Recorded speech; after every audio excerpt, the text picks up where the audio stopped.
Hi, good evening, Atlanta. This is Attorney Frank Padron at Virguez Law, and we're here to talk about another PI topic, another personal injury topic, another negligence topic.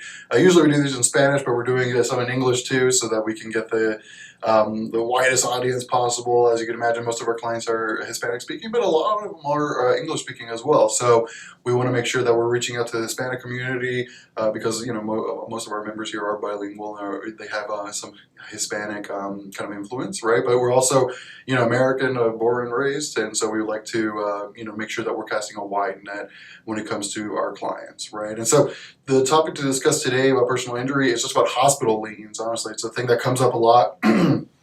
In, in personal injury cases, as you can imagine, someone gets into a car accident. The first thing they do is they go to the hospital, right? And so what hospital liens are is it's kind of a very tricky thing to deal with, right? Especially if you don't have insurance, right? And that's what I really wanted to discuss today. So the law, the Georgia law, gives a hospital, a medical provider, the ability to file a lien on the settlement proceeds of whatever your case is worth, right? So let's say you get $10,000 at the end of the case, right? If the hospital has a lien filed, that they filed it down with the courthouse and all the rest, the attorney, us, we can't disperse those proceeds without paying all valid lien holders, including hospitals, right? But what's the issue here is that the issue is that if you don't have health insurance, then hospitals can charge you an arm and a leg, so to say, for your treatment, right? And they really are ruthless. I'll say that 100%. They have huge what they call charge master rates for certain services, and I'm telling you that if you were to pay cash for some of these services, let's say a CT scan, typically a CT scan, an MRI, or something like that, you could literally get, and I'm not exaggerating this number at all, 15 to 20 times less than what the hospital charges you if you just to pay that in cash, right?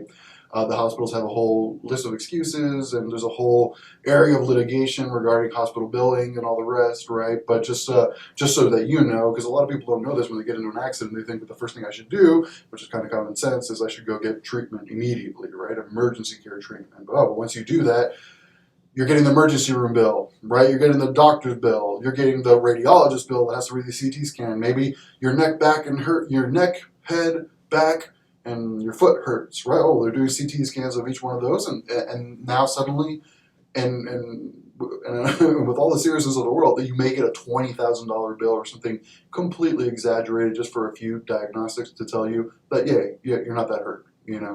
So that is something to be on the lookout for, right? Obviously, this is not, we're not telling you here not to get medical treatment or to get medical treatment. It's just, what we are is we're lawyers, right? So we deal with the liability and the money portion of this, right? This is what we see all day out.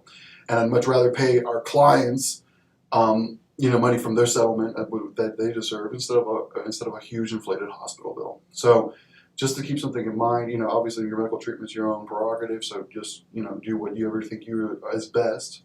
But if you don't have insurance, then you have to be aware that going to the hospital can net a huge bill for you, right? And it's a bill that is going to affect your settlement because they have a hospital lien on it for the full bill charge. Now, what we do here at Virguez Law is that we negotiate bills day and night, right? What we're doing is these hospital bills, right? We try to make the reasonable argument to the hospital that although they have a legal right to claim a certain amount of money, right, and that they should pay less because maybe Medicare pays this amount, maybe the usual customary is this rate is this amount, maybe what other providers in the area charges another certain amount. So we have a lot of experience making those types of arguments and to the benefit of our clients. And we really try to, obviously we need to pay the hospital for the services that they've rendered, but we don't need to pay them the huge exorbitant amounts that they demand. So what we really try to do is to, obviously advocate and fight on behalf of our clients so that they pay the least amount of possible in hospital bills, and so that the remainder can go for their pain and suffering for the actual auto accident. So just something to bear in mind.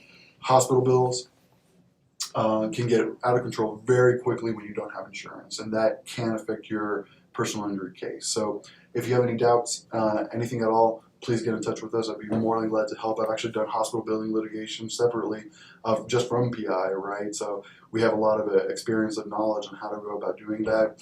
Virguez Law. Follow us on Facebook, Instagram, basically any social media that you can imagine. Google us, give us a call at 678-300-0000.